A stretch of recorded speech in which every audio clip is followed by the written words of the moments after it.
Bonjour, bienvenue à tous, bienvenue dans Point Paul, la web émission politique de ces législatives, concoctée chaque semaine par le Lab Europe 1, par l'internaute représenté aujourd'hui par Fabien Dabert, bonjour Fabien, Bonjour.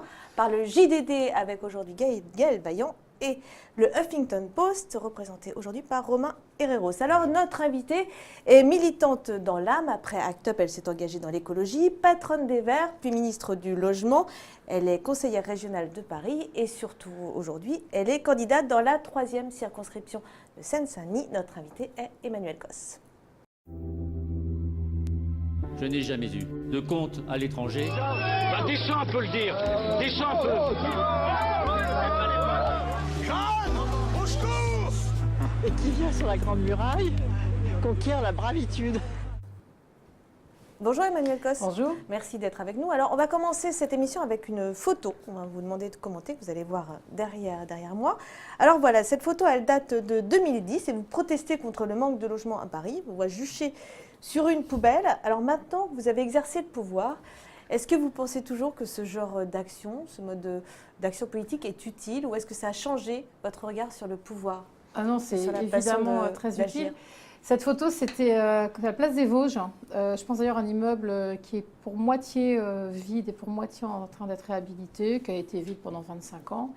Et c'était à l'époque Jeudi Noir qu'il l'avait occupé assez longuement pour dénoncer surtout, c'est pas non plus que le manque de logement, c'est le fait que dans Paris, vous avez des propriétaires qui laissent volontairement leur logement vide pour ne pas les louer et ça crée évidemment des difficultés très fortes. Ces actions, elles sont absolument essentielles. Et je pense que d'ailleurs, ça ne s'oppose pas. On a besoin de ces actions-là, comme on a besoin de ministres qui soient engagés dans leurs fonctions et qui défendent les choses. Le vrai sujet, c'est comment les choses se répondent et surtout quel lien vous faites quand vous êtes à une place très institutionnelle en tant que ministre, avec notamment les acteurs associatifs, que ce soit dans une occupation d'un bâtiment comme ici, ou quand c'est des associations qui dévoilent de nouveaux sujets, de nouvelles problématiques. Aujourd'hui, vous voyez bien, sur tout le sujet des lanceurs d'alerte, des sujets sur les pesticides, c'est aussi qu'à un moment, il y a eu une éruption citoyenne dans le débat public. Et je pense que ça fait partie de la politique. Ça sert à quelque chose. Ça sert évidemment à quelque chose, sinon je ne l'aurais pas fait par le passé. Et y compris en tant qu'élu, parce que là, j'étais déjà élue régionale, et j'ai toujours pensé qu'il fallait garder ce lien-là, mais pas se tromper de place. Quand vous êtes élu ou quand vous êtes ministre, vous ne jouez pas à l'activiste, ce n'est pas le même sujet. Mais il y a un respect mutuel des places des uns et des autres, et en même temps une reconnaissance de l'action. Il y a des combats dans notre pays qui ont été gagnés parce que des activistes les ont portés, mais il y a aussi des combats qui ont été gagnés parce que des ministres ont décidé de porter très seuls, souvent, des sujets. Donc l'un n'empêche pas l'autre. Absolument. Alors on va parler de cette... Oui, de cette campagne Campagne législative, législative. puisque vous êtes candidate donc, dans la circonscription, Troisième troisième circonscription circonscription de Seine-Saint-Denis. Bon, tout simplement, comment ça se passe cette campagne? Quels sont les retours sur le terrain? Qu'est-ce qu'on vous dit? Dites-nous un petit peu. Même nous, journalistes, on a du mal à savoir ce que, après une telle élection présidentielle, ce que les gens Alors, pensent. la de première cette élection chose, que moi législative. j'ai commencé activement la campagne dans l'entre-deux tours de la présidentielle et je ne vous cache pas que j'ai vu aussi les citoyens évoluer entre la très forte inquiétude au moment du second tour et notamment de ce que pourrait faire Marine Le Pen avec des gens qui n'étaient pas sûrs d'aller voter au départ. Moi j'en ai vu souvent. Puis certains qui nous ont dit qu'après le débat de la présidentielle, ils allaient se mobiliser. Depuis, on est tombé, pour certains, dans une certaine lassitude, pour d'autres, un intérêt, mais beaucoup d'interrogations. Beaucoup de citoyens nous demandent de quel parti vous êtes, qu'est-ce que vous défendez, quelle est votre attitude par rapport au nouveau président. Mais il n'y a pas, en tout cas dans la circonscription dans laquelle je suis, dans les contacts que j'ai, je n'entends pas la Macron-mania dont on me parle parfois. D'accord. J'entends des gens qui sont très intéressés par le président, qui peuvent le soutenir, qui ont aussi beaucoup de questions. Et par ailleurs, et vous ne en serez pas étonnés, dans une circonscription qui est populaire et aussi de la classe moyenne, il y a beaucoup de questions, notamment sur l'évolution de la CSG. Moi, j'ai rencontré énormément de retraités qui sont très inquiets et qui vivent déjà très mal, même avec 1 200 Ça, euros c'est des par an. retours de terrain. On C'est parle des de ça. retours constants. Et d'ailleurs, moi, je l'ai soulevé dès le début, pendant la présidentielle, quand on a parlé de ce sujet-là. Il y a des retraités qui sont avec 1 300 euros par mois en Île-de-France, qui ont des loyers autour de 800 ou 900 euros et qui vivent très mal, qui vivent grâce aux épiceries solidaires, grâce à la solidarité nationale des banques alimentaires. Il faut quand même avoir conscience aujourd'hui de ces difficultés-là. Il y a ces inquiétudes. Puis il y a aussi des gens qui veulent que la gauche et les écologistes existent. Et ça, ils me l'ont dit. Et ils attendent aussi que l'Assemblée représente une diversité politique. Et hier, par exemple, j'étais avec Claude Barthelone, donc dans le cadre de ma campagne, et on distribuait des tracts, on discutait avec des habitants. Beaucoup s'interrogeaient sur c'est quoi le sens d'une Assemblée où il y aurait un parti ultra On va y majoritaire. venir.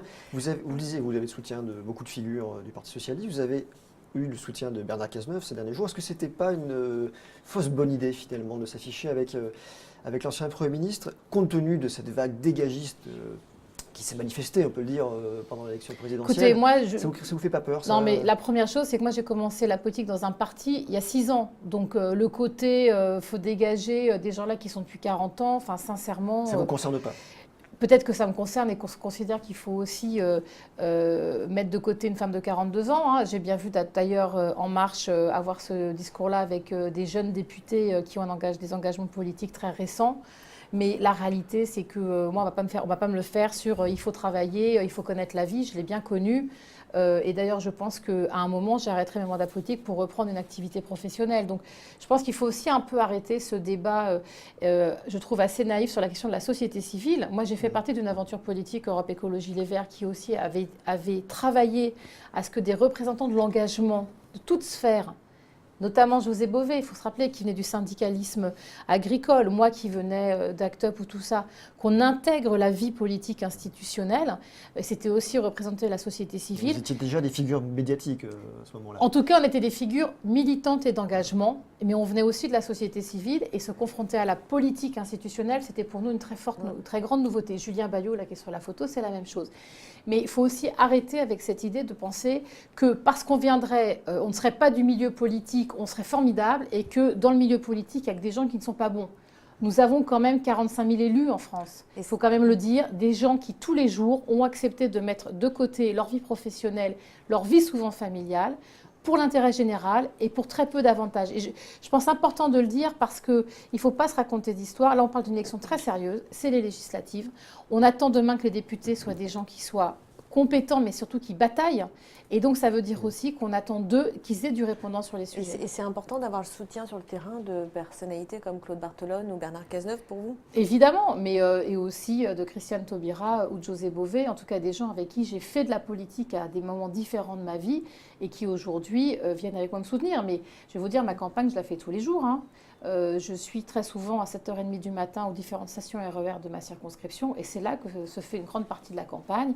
Elle se fait aussi dans les centres commerciaux, dans les quartiers, là où en fait les gens tout simplement vivent. Vous pouvez les rencontrer sans les déranger parce qu'il faut quand même dire une chose, c'est que pour eux, la période politique n'a pas commencé avec la présidentielle, ça a commencé dès les primaires en septembre dernier et très sincèrement, ça fait quasiment 1 an de débats politiques et d'échéances, et on sent qu'il y a une certaine lassitude. Et je pense qu'elle doit nous interroger sur la question du calendrier, hein, parce que les législatives aujourd'hui derrière la présidentielle, très sincèrement, je pense qu'il faudra qu'on y revienne. Quoi. On y reviendra. Et sur la campagne, vous êtes entouré de beaucoup de néophytes, ça change quelque chose dans vos concurrents?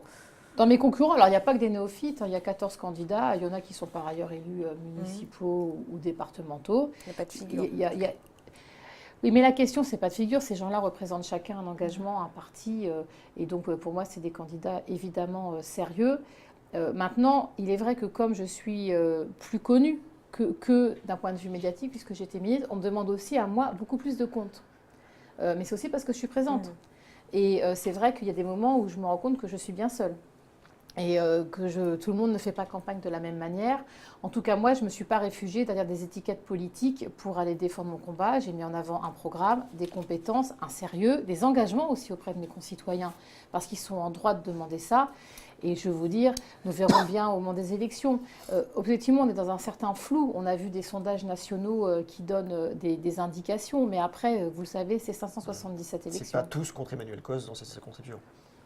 Ce n'est pas l'impression que j'ai. En tout cas, moi, je dissocie ce que les candidats peuvent dire sur moi de ce que je vis tous les jours. Je vais vous dire, j'ai été ministre du Logement et vous ne serez pas étonné qu'un des premiers sujets sur lesquels les gens m'interpellent, c'est leur problème de logement. Je connais bien ce sujet-là. Beaucoup ont des problèmes d'accès au droit, donc beaucoup me demandent conseil, beaucoup me demandent vers qui s'adresser. Et c'est là-dessus, évidemment, que je leur réponds. À Gaël. Alors, on va se projeter un petit peu. L'élection a lieu, vous êtes député. Qu'on comprenne bien vos choix politiques. Tout d'abord, une question très simple, vous serez dans l'opposition ou vous serez prête à travailler, voire dans la majorité présidentielle? Alors, je l'ai écrit dans ma profession de foi, donc je vais reprendre ces mots très simples. Je le dis simplement, ni dans l'opposition systématique, ni dans le soutien inconditionnel. Pourquoi ? Il y a des sujets sur lesquels, moi, j'ai envie d'aider le gouvernement qui a été nommé par Emmanuel Macron. Je pense évidemment aux questions de la transition énergétique et écologique. Et Nicolas Hulot, que j'ai soutenu pendant longtemps, qui est un ami, évidemment, si demain je suis députée, je veux pouvoir l'accompagner dans les politiques, par exemple, sur les énergies renouvelables, lutte contre les pesticides. Encore faudra-t-il qu'il puisse nous présenter ce type de politique. Mais s'il le fait, je serai évidemment là pour le soutenir. Et s'il ne va pas assez loin, je serai aussi là pour lui rappeler. Le projet de loi de François Bayrou a quelques détails près. Il y a beaucoup de choses sur lesquelles je suis tout à fait d'accord. D'ailleurs, il reprend une partie des propositions qu'avaient fait des partis politiques qui ont été les miens par le passé. Donc là-dessus, moi, je suis prête. Mais il y a d'autres sujets où j'ai des oppositions assez fortes et j'en avais déjà par le passé. Et notamment la question de passer par les ordonnances pour réformer le droit du travail. Avant même de parler du fond même de la réforme, moi, j'y suis opposée. J'ai été ministre. Donc j'ai utilisé dans des textes de loi que j'ai présentés, la question des ordonnances.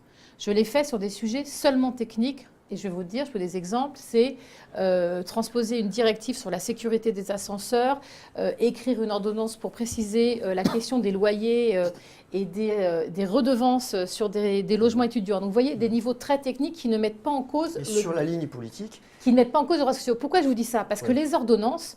On nous dit le Parlement est consulté. En effet, il est consulté sur la loi d'habilitation, qui est en fait très courte. C'est une loi qui dit quels sont les pouvoirs que vous confiez au gouvernement. Mais vous ne légiférez pas, vous n'amendez pas. C'est un accord. C'est un accord et vous avez simplement après un droit de regard dans la ratification du texte, mais je rappelle que l'absence de ratification n'empêche pas l'application de l'ordonnance. Il faut quand même le redire. Si la ratification n'est pas votée, mais vous pouvez aussi ne pas mettre à l'ordre du jour la ratification. Vous pouvez aussi attendre 2 ans pour que la ratification arrive. Et sur les droits sociaux, quand on est à remettre en cause des enjeux de vie quotidienne très forts, moi je ne comprends pas qu'on fasse l'économie d'un débat du Parlement. Si vraiment c'est urgent, le gouvernement peut décider d'une procédure d'urgence. Aujourd'hui, on a su discuter de textes en moins de 6 mois.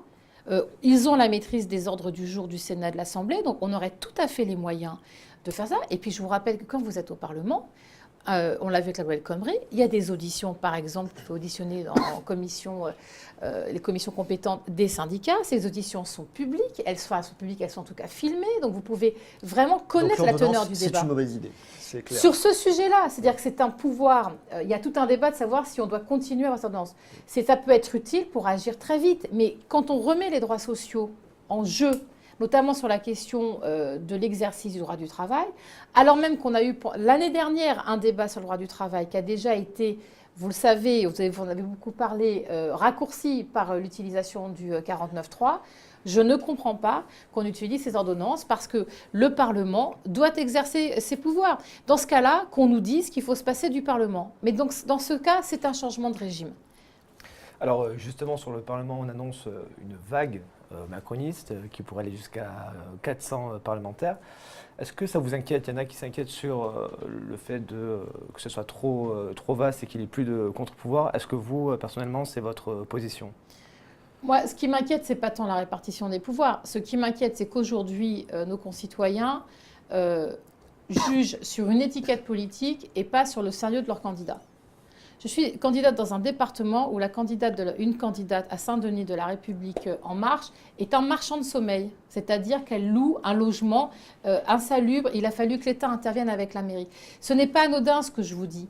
C'est qu'il y a un moment, ce qu'on demande à un député, et c'est normal que nos concitoyens soient très exigeants, c'est des gens qui soient d'une probité totale, d'un désintérêt total,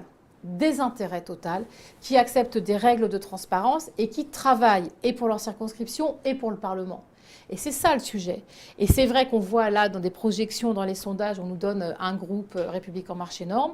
Je pense que d'une part, il ne faut pas se tromper. On a aujourd'hui un Premier ministre qui vient de la droite, avec des ministres à l'économie et au budget qui sont des ministres qui viennent de la droite, que j'ai combattu il y a encore quelques mois aux questions gouvernement. Moi, je n'oublie pas la violence de certaines questions du nouveau secrétaire d'État, ministre au budget. Je me rappelle très bien de la violence qu'il avait sur des propositions qui aujourd'hui se retrouvent là. Pourquoi je vous dis ça? Et de la gauche et des figures quelques ministres qui viennent de la gauche et des figures qui se sont jamais positionnées en tant que telles. Pourquoi je vous dis ça? Parce que je pense que vraiment, on a besoin de gens qui représentent la gauche, mais aussi l'écologie. et notamment parce que je ne pense pas que Nicolas Hulot y arrivera tout seul. Vous voyez, le débat sur la transparence qui va être porté par François Bayrou, je pense que ce débat est absolument essentiel. Il faut quand même se souvenir que Édouard Philippe n'a, pas voté la loi sur la transparence de la vie politique en 2013, a refusé de signer les déclarations.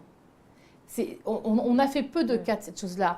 Puis après, elle l'a fait avec beaucoup de manque de sérieux pour après enfin accepter de se plier au jeu. Pourquoi je vous dis cela?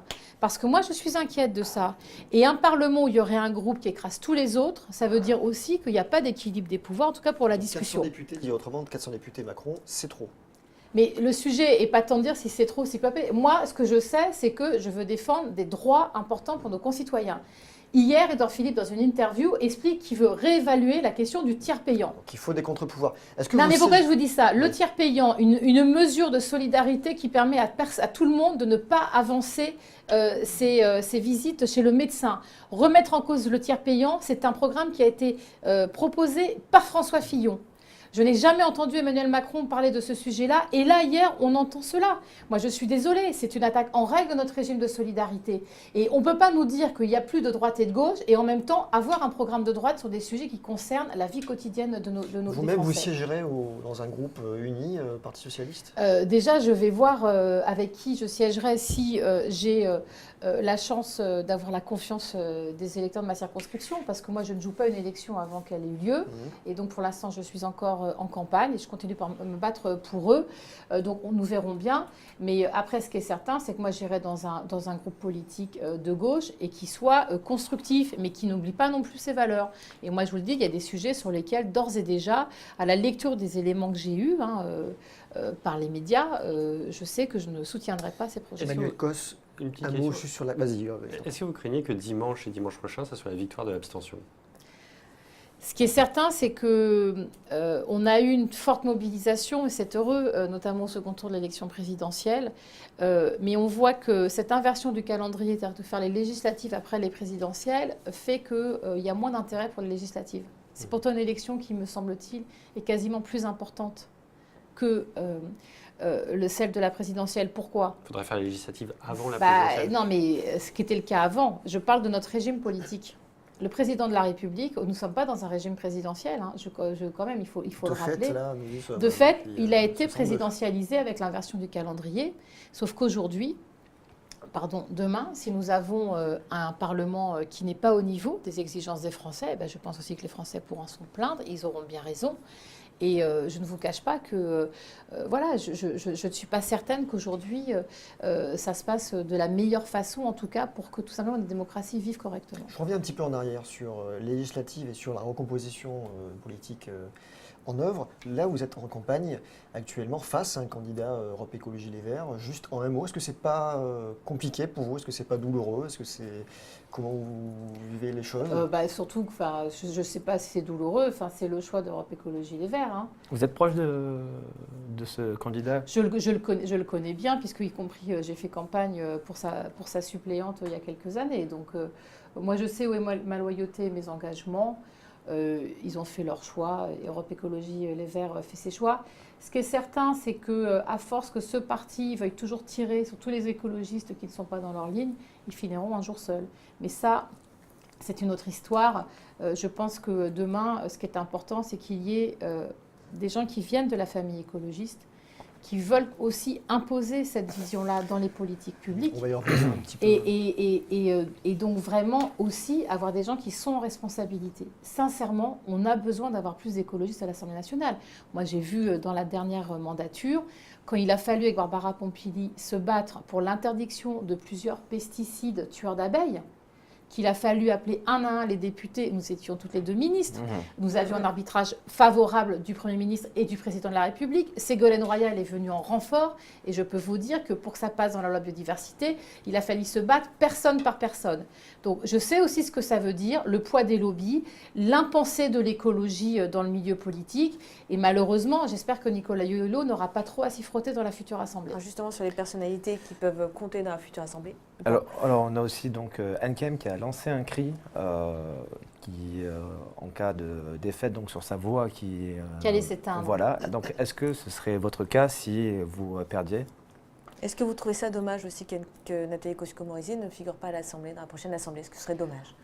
Je pense que de toute façon, ce qui est très troublant, c'est que aujourd'hui, par cette vague qui devrait s'annoncer, mais moi je pense qu'il faut aussi faire la campagne et on verra bien ce que l'élection produit, on risque de mettre de côté des personnalités politiques plutôt jeunes qui se sont battues depuis longtemps contre leurs appareils pour imposer des sujets et qui d'un seul coup sont balayés au gré d'une mode. Moi, je n'ai pas à juger de qui a le droit ou pas d'être à l'Assemblée. Simplement, est-ce qu'on y met des personnes compétentes et valables?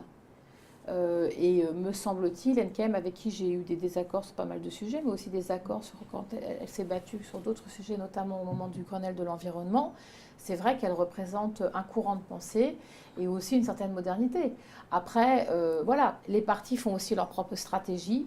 Je ne vous cache pas que j'ai été parfois étonnée de voir qu'il y a des endroits où La République En Marche estimait qu'il n'était pas besoin de s'attaquer aux députés sortants. Par ailleurs, quand je vois Benjamin Griveaux qui se présente face à la seule députée noire de l'Assemblée, c'est Sebada Goma, 40 ans, une députée qui s'est énormément battue pendant ces 5 dernières années, qui représente malheureusement trop seule une grande partie de la population française, je suis restée scotchée. Je ne vous cache pas, je suis restée scotchée. D'autant plus qu'elle avait eu des propositions très constructives avec eux. Et je trouve que cette idée qu'en fait c'est marche ou crève, c'est en fait simplement de la part de La République En Marche, la même violence politique que l'ont pratiqué beaucoup de partis. Et que de ce point de vue-là, il n'y a aucun renouveau. J'ai une autre question justement concernant la violence politique. Vous avez dû suivre cet échange entre Jean-Luc Mélenchon et Bernard Cazeneuve sur Rémi Fraisse, donc la violence et les attaques de Jean-Luc Mélenchon contre Bernard Cazeneuve. Comment vous analysez ça? Est-ce que ça vous choque?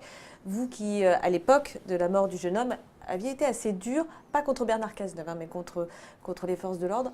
Comment vous analysez cette prise de position de Jean-Luc Mélenchon aujourd'hui? La première chose, je vais vous dire, c'est que je trouve absolument détestable qu'un homme politique, en l'occurrence Jean-Luc Mélenchon aujourd'hui, mais ça pourrait être un autre, utilise la mort absolument terrible de Rémi Fraisse pour faire de la bataille politique. Rémi Fraisse est mort dans des conditions qui sont scandaleuses et je les ai en effet dénoncées à l'époque. Et à l'époque, j'avais appelé Bernard Cazeneuve à faire toute la transparence. Et c'est là-dessus qu'il a fallu batailler pour que... Vous n'aviez pas mis en cause personnellement? Non, moi j'avais surtout demandé que les enquêtes, les éléments soient transmis au plus. Mais la mort de Rémi Fraisse, elle ne justifie en rien que l'on parle de ce garçon et de ses combats pour une joute politique. C'est inadmissible. Il a raison de porter plainte, Bernard Cazeneuve? Et après, il a raison s'il se sent évidemment diffamé. Et sincèrement, c'est extrêmement grave ce qu'a dit Jean-Luc Mélenchon. Mais j'ai trouvé ça surtout absolument ignoble. Il a pas, je veux dire, s'il a des oppositions politiques, s'il a des reproches politiques à faire à l'ancien Premier ministre Bernard Cazeneuve, qu'il le fasse sur le terrain politique. Qu'il n'utilise pas ce décès terrible. Et aujourd'hui, il y a un sujet sur Rémi Fraisse, c'est quand aura lieu un procès, quand aboutira l'enquête, quand aura lieu un procès. C'est un sujet en soi. Et il me semble, après, que sur le climat de violence, c'est clair que Jean-Luc Mélenchon, mais pas simplement lui, moi je me rappelle aussi des propos outranciers de Marine Le Pen, mais aussi ceux de François Fillon pendant la présidentielle, il y a eu un niveau d'attaque très fort. Pas simplement entre les personnes, les attaques de François Fillon contre les juges, contre l'État, contre le président de la République François Hollande, le cabinet noir et tout ça. Sincèrement, en fait, ça c'est quand on n'a pas grand-chose à opposer sur le fond, on pratique une violence politique sur la forme. Et moi je pense que c'est absolument détestable. Et s'il y a bien quelque chose à balayer, c'est justement ces politiques-là. Je vais vous dire, Jean-Luc Mélenchon a commencé la politique avant que je naisse. Donc de ce point de vue-là, je pense qu'il faut aussi un peu mettre du renouveau dans tous les partis. Une dernière petite question concernant Richard Ferrand. Donc, il y a un dossier, une enquête préliminaire qui est ouverte contre lui. Tous les jours, il y a des éléments nouveaux. Il est pourtant ministre et il vous a succédé au ministère du Logement rebaptisé Cohésion des Territoires. Il se présente en tant que député. Est-ce qu'il doit se mettre en retrait de la vie politique pour mieux se défendre dans ce dossier qui gêne ses activités politiques? Il y a aujourd'hui une enquête préliminaire, donc c'est à lui de prendre ses responsabilités et de juger la position qui est la meilleure. Moi, simplement, je regarde du point de vue des sujets qui m'intéressent. Vous l'avez dit, j'étais ministre du Logement et par ailleurs, je me suis toujours beaucoup impliquée sur ces questions-là.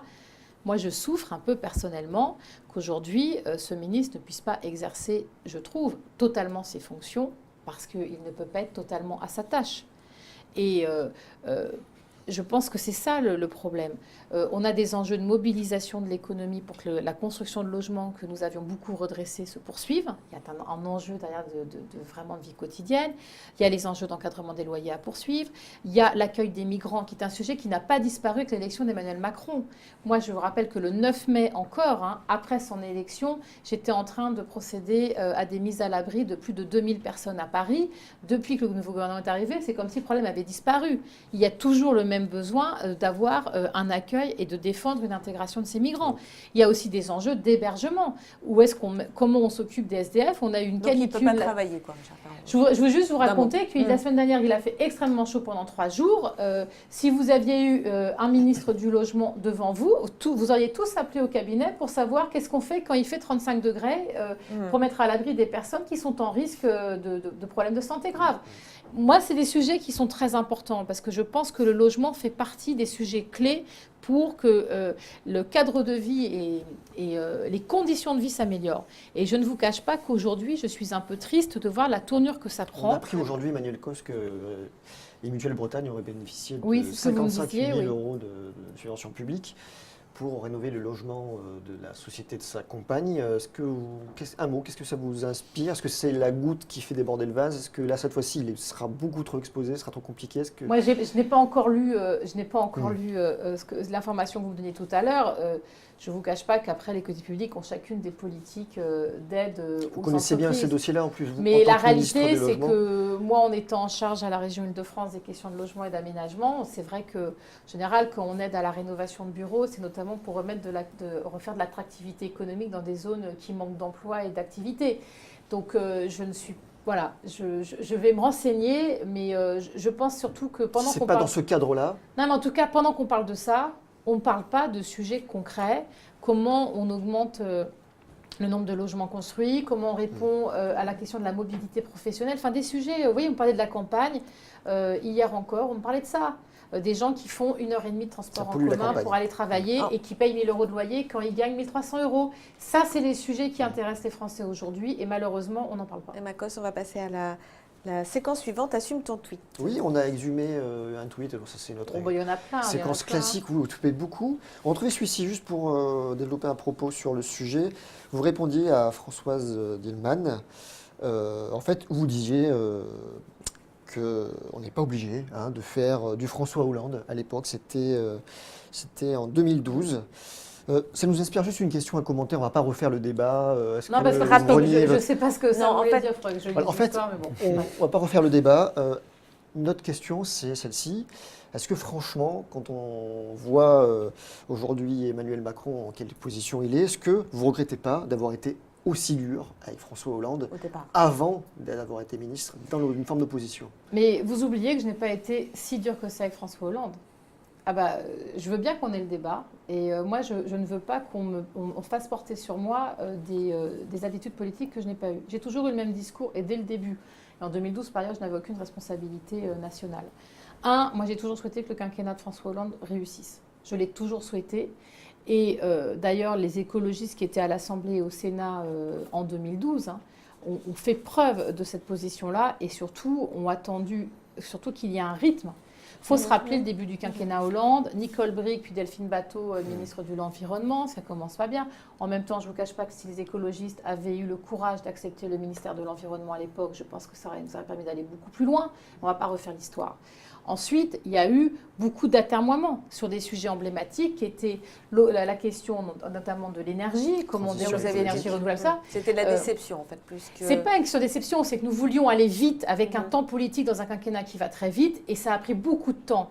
Mais c'est pas que François Hollande, c'est aussi les choix du gouvernement, c'est aussi cette pagaille totale dans le premier gouvernement et second gouvernement héros entre les ministres où chacun se croit meilleur que son premier ministre alors que je pense qu'il fallait aussi un peu d'ordre.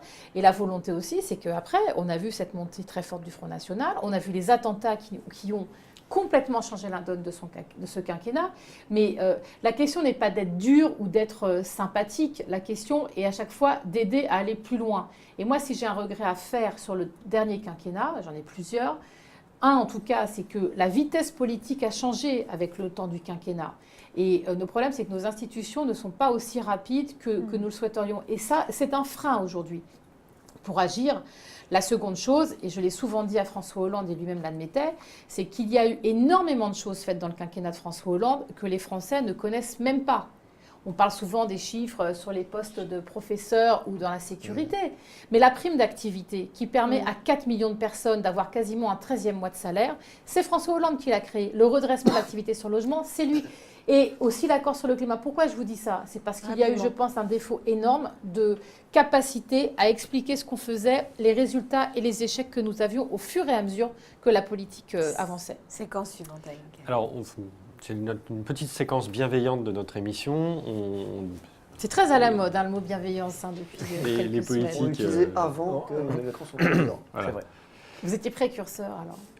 L'idée est très simple. Vous avez 1 minute pour dire du bien d'une personnalité. On vous dit effectivement, on vous propose un choix un peu épineux. Évidemment, ça serait trop facile sinon. Entre Manuel Valls Ouais. et Laurent Wauquiez. Et Laurent? Wauquiez. Oh, mais je vais choisir Manuel Valls.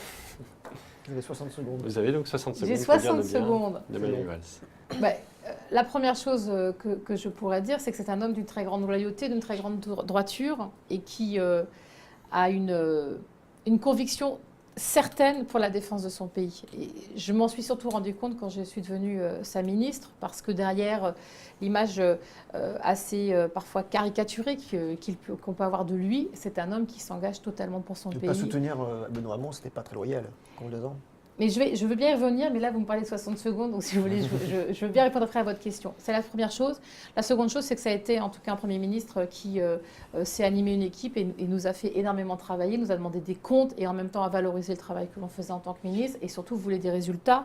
Et de ce point de vue-là, ne s'est jamais endormi sur ses lauriers. Il a toujours demandé qu'on aille plus loin, même sur des sujets sur lesquels il n'était pas en accord. Et ça, la dernière chose, c'est que contrairement à ce qu'on pense, Manuel Valls, avec lesquels j'ai des accords profonds, notamment sur des questions environnementales. On a discuté ensemble de questions comme le nucléaire. C'est quelqu'un avec qui on peut débattre. Il est un peu sanguin, mais la réalité, c'est qu'on a toujours eu des débats. Et que moi, j'ai toujours décidé de passer au-delà de la caricature qu'on en fait dans les médias. Ça a été un très bon Premier ministre et j'ai toujours été défendre devant lui mes sujets. Et de fait, il attendait aussi cet échange-là. Voilà. Après, vous me parlez de la loyauté. Je vais vous dire les choses... Et moi, je ne partageais pas le choix qu'a fait Manuel Valls quand il a décidé de ne pas soutenir Benoît Hamon. Mais je ne crois pas qu'il l'a fait par déloyauté ni de sa famille politique, ni du candidat. C'est que, comme beaucoup de Français, parce que vous le savez aussi, il y a beaucoup de Français qui d'habitude votaient socialistes se sont totalement détournés de ce vote. Moi, je l'ai vu en faisant campagne pour Benoît Hamon. Il est loyal de ses convictions, quoi. Et c'était très difficile. En fait, je pense qu'il pensait que c'était mauvais pour l'issue de cette élection présidentielle. Mais je pense que la loyauté, c'est en tout cas de jamais oublier d'où l'on vient et de ce que l'on veut faire. Alors, autre séquence qui s'appelle « D'accord avec qui ?» Donc, on vous soumet 2 citations et vous nous dites avec laquelle vous êtes le plus en accord, en cohérence. Elles vont s'afficher normalement. Sinon, je vais vous les lire. Voilà, donc c'est Make our planet great again. Bel accent. Très bel accent. Ou la seconde, donc, Macron n'a pas compris que c'est bien un modèle ultralibéral qui est à l'origine de la crise écolo, avec laquelle vous êtes le plus en accord. Je suis plutôt d'accord sur la première, mais je vais vous dire pourquoi. C'est parce que surtout, je suis en désaccord avec la seconde. C'est que la crise qui a été prononcée par Nicolas Hulot. Pour faire les choses claires. Nicolas Hulot, je suis beaucoup d'accord avec lui. Et je pense qu'on ne peut pas résumer la crise écologique juste à la question de l'ultralibéralisme. On est dans une crise écologique parce que notamment nous avons eu une prédation des ressources naturelles et en fait notre modèle économique s'est conçu là-dessus à partir de la révolution industrielle. Et y compris les grands courants de pensée, le productivisme, les grands courants politiques se sont construits là-dessus. Donc je pense qu'il ne faut pas le lier simplement à la question de l'ultralibéralisme. Par contre, ce qui est sûr aujourd'hui, c'est que la question de la finance, la question de ces économies virtuelles joue beaucoup sur la destruction de la planète. Alors, on va parler de l'écologie et du gouvernement. Oui, effectivement, parce que vous me disiez que Nicolas Hulot n'aurait sans doute pas les marges de manœuvre nécessaires à l'application de la politique qu'il souhaite. Vous regrettez qu'il ait dit oui à Emmanuel Macron? Ah non, non, je ne le regrette pas. J'ai même dit que c'était la seule bonne nouvelle de ce gouvernement. Il pourra travailler comme il veut, selon vous? Ou Ça, compliqué c'est lui qui va faire, son chemin. Être ministre, c'est de toute façon toujours difficile. Vous devez obtenir les arbitrages avec votre Premier ministre et votre Président, mais aussi vous devez les tenir devant l'Assemblée.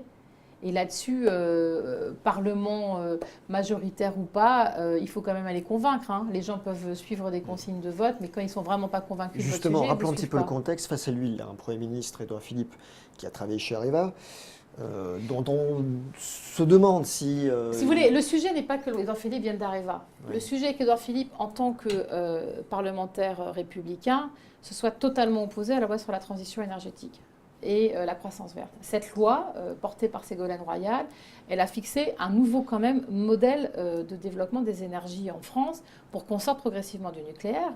Mais Jacques Mézard, qui est ministre de l'Agriculture, a été un des pires opposants à l'interdiction des pesticides tueurs d'abeilles. Il y a aussi... Pourquoi je pose ces questions-là? C'est que pour Nicolas Ouais. Hulot, ce n'est pas des petits sujets. Nicolas Hulot a aussi fait campagne pendant des mois, pendant la présidentielle, pour qu'on ait une taxe sur les transactions financières et qu'on ait une régulation de la finance. Je ne vous cache pas que je ne crois pas que Bruno Le Maire et Gérald Darmanin soient très ouverts à ces sujets-là. J'espère qu'ils vont changer. Le conseiller agriculture d'Emmanuel Macron est une ancienne lobbyiste du vin. C'est pareil, ça vous inspire quoi? Ben, ça m'inspire beaucoup d'étonnement, pour tout vous dire. Mais ça, c'est au-delà de ce qu'elle est, parce que je ne la connais pas, mais plutôt le fait qu'on ait des lobbyistes qui se convertissent en conseillers pour des institutions politiques. Je trouve ça toujours un peu dérangeant, surtout quand on nous explique qu'on veut faire plus de transparence et qu'on veut moraliser la vie politique. Mais pour revenir à Nicolas Hulot, le chemin sera étroit, notamment parce que je pense que la classe politique, même si elle se modernise actuellement, elle est très en retard sur ces sujets par rapport à la société. Et puis, moi, je ne vous cache pas que j'ai suivi la campagne des présidentielles, donc j'ai aussi suivi les engagements d'Emmanuel Macron. C'est pas sur l'écologie qu'il était le plus fort. Même Danny Cohn-Bendit, qui est un de ses grands soutiens, reconnaissait que ce n'était pas là-dessus qu'il avait fait vraiment sa place. Et faire venir Nicolas Hulot, et donc j'imagine que Nicolas Hulot n'est pas venu sans rien, sans engagement fort du président de la République. Le faire venir ne suffira pas à gommer un manque d'exigence s'il y en a. Moi, j'attends de voir. Je leur donne absolument leur chance. Et si ils sont vraiment à fond sur ces sujets-là, évidemment que je les soutiendrai. D'accord. Mais on attend de voir. Vous l'avez dit, le quinquennat précédent a été marqué par les attentats, des attentats qui continuent. Emmanuel Macron, en réaction à la dernière attaque qui a eu lieu sur le parvis Notre-Dame, a émis une proposition, intégrer les mesures de l'état d'urgence dans le droit commun. Qu'est-ce que vous en pensez? Alors, la première chose, c'est que vous vous souvenez qu'Emmanuel Macron, pendant l'élection présidentielle, expliquait qu'il fallait supprimer l'état d'urgence, en arrêter, en simplifiant beaucoup le débat. Il y a eu un attentat à Paris et d'un seul coup, il a oublié ce qu'il disait il y a encore un mois. Ce qui montre bien que sur ces sujets-là, il faut éviter toute démagogie. Et je pense que de ce point de vue-là, Benoît Hamon et Emmanuel Valls, même s'ils n'avaient pas les mêmes positions pendant la primaire, avaient tenu quand même ce sujet de manière assez forte. Maintenant, il y a le projet dont vous parlez, en tout cas ce que j'en ai lu hier dans un quotidien. De ce que j'en ai lu, en fait, ce n'est pas exactement mettre dans le droit commun ce qu'il y a dans l'état d'urgence. Parce que une partie des mesures. je pense important de rappeler qu'il y a eu une modification législative après les derniers attentats qui permet justement qu'en l'absence d'état d'urgence, un grand nombre d'actions de contrôle et de vérification se fassent. Donc on a déjà renforcé totalement l'arsenal pénal. Réforme votée, je le rappelle, par la droite et par la gauche gouvernementale, et donc qui déjà permettait d'aller très loin. Là, ce qui est proposé, c'est surtout de se passer du contrôle du juge. Aujourd'hui, même dans le cadre de l'état d'urgence, vous avez un contrôle du juge. Et la proposition qui est faite là, c'est de donner au préfet des pouvoirs exorbitants de droit commun sans contrôle du juge. Et là, très clairement, pour moi, on va bien au-delà de la question de l'état d'urgence, on revient à un régime exorbitant de droit commun. Et sincèrement, je pense que ce n'est pas bon pour la protection des libertés. Autre sujet. Autre sujet, on en parlait du coup en début d'émission, sur les ordonnances par rapport à la modification du Code du travail. Si jamais ça bloque, si jamais ça crée une grosse contestation, comme c'était le cas au moment de la loi travail, est-ce que vous descendrez dans la rue? Est-ce que vous serez une opposante aller jusque... Écoutez, si je suis élue députée, je travaillerai la contestation dans la place qui est la mienne, c'est-à-dire celle de l'Assemblée nationale, et puis aussi en contact avec les habitants de ma circonscription. Je crois qu'il faut quand même avoir un peu conscience des sujets, et j'ai fait beaucoup de manifestations de rue, je continue à en faire pas mal, mais il faut surtout travailler là où on peut agir. Et Moi, je ne vous cache pas que sur la question des ordonnances, on a deux questions. On nous dit qu'il va y avoir 48 réunions avec les syndicats. Vous voyez, c'est malin, on donne un chiffre, donc ça, tout le monde le retient. Moi, la question est de savoir qu'est-ce que demain on propose pour améliorer les questions d'emploi. Il y a des choses à moderniser. Moi, je pense qu'il ne faut pas avoir une vision totalement manichéenne sur le sujet. Je pense qu'aujourd'hui, il y a des personnes qui travaillent, qui n'ont pas de protection, notamment dans toute la nouvelle économie, dans le numérique et tout ça. Il y a des enjeux de protection, mais aussi de liberté qui sont très importants. Donc il faut qu'on ait ces débats-là. La question, c'est que si le débat n'est que entre le gouvernement, la ministre du Travail et les syndicats, ça veut dire que le Parlement est complètement absent de ce débat-là, et y compris ne peut pas y travailler. Et ce n'est pas anodin que de sortir le débat du droit du travail de l'Assemblée nationale. Vous allez voter la loi d'habilitation? Je ne la connais même pas. Donc, vous savez... Sur le principe... Mais je ne pense pas. Je ne pense pas, c'est ce que je vous disais tout à l'heure. Moi, je suis opposée à ce qu'on soit sur les ordonnances du droit du travail. Donc, je ne pense vraiment pas que je la voterai. Mais au-delà de ça, je pense qu'il faut en plus regarder ce qui est arrivé. Moi, je veux dire, ce que je crains, c'est que les habilitations soient en plus suffisamment générales pour qu'en fait, il y ait une marge de manœuvre donnée au gouvernement qui soit totale. Et après, on s'étonnera que le Parlement n'ait pas pu contrôler ces choses-là, et on nous fera des commissions d'enquête pour voir que ça n'a pas fonctionné. Donc à un moment, il faut être un peu plus sérieux. Je reviens sur le sujet de la recomposition politique, puisqu'on n'a pas suffisamment creusé le sujet.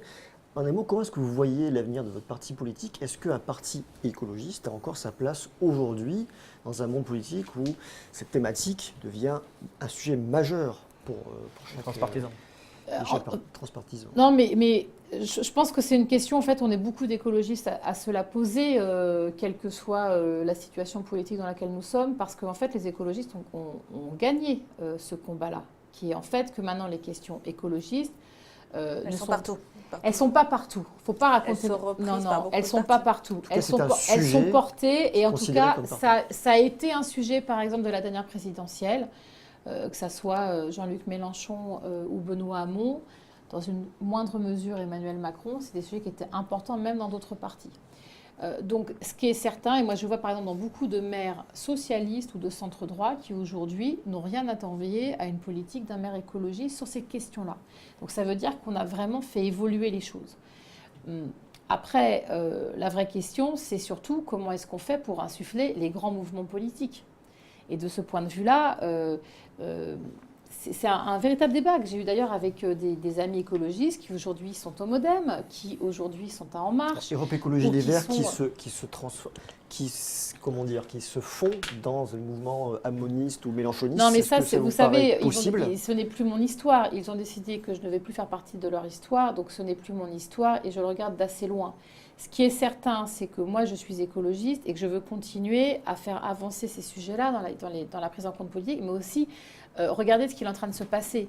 Parce qu'il se passe quelque chose avec l'écologie, c'est que vous n'êtes pas simplement avec une doxa que vous devez appliquer. Le monde est en train de changer. L'évolution si rapide du dérèglement climatique est en train de renverser des croyances que nous avions nous-mêmes, écologistes, il y a 7 ou 8 ans.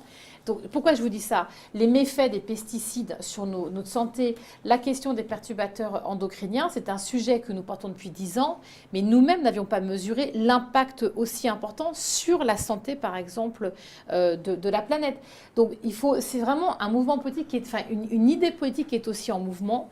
La question est de savoir comment est-ce qu'on peut mieux la faire vivre. Ce qui est certain, c'est qu'à chaque fois qu'on a fait avancer l'écologie, c'est parce qu'il y avait des gens qui étaient à des positions stratégiques prendre les décisions.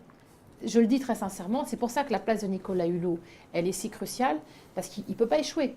Il faut absolument qu'il réussisse ce qu'il est en train de faire, sinon ça veut dire qu'on repart dans un obscurantisme assez fort là-dessus.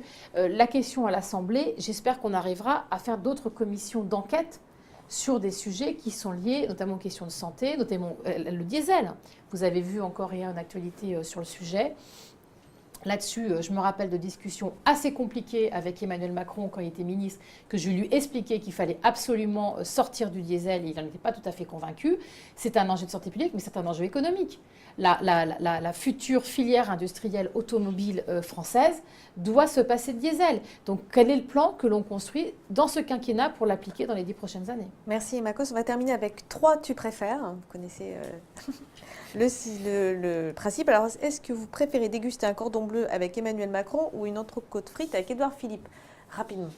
Cordon bleu avec Emmanuel Macron. Est-ce que vous aimez bien le cordon bleu ou c'est que vous préférez Macron à Non, Edouard non, c'est plutôt discuter avec Emmanuel Macron. Est-ce que vous préférez le Mélenchon Notamment du nucléaire, parce qu'on a encore pas mal de choses à discuter sur le Vous sujet. préférez le Mélenchon de 2012 ou celui de 2017 Voilà.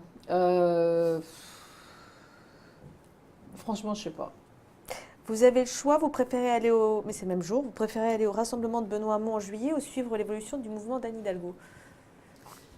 C'est le même jour, Imaginons, c'est le même jour. celui d'Anne Hidalgo. Pourquoi? Parce que je trouve, enfin, j'ai pas eu le temps, parce que je suis en campagne, mais j'ai un peu suivi sur les réseaux sociaux.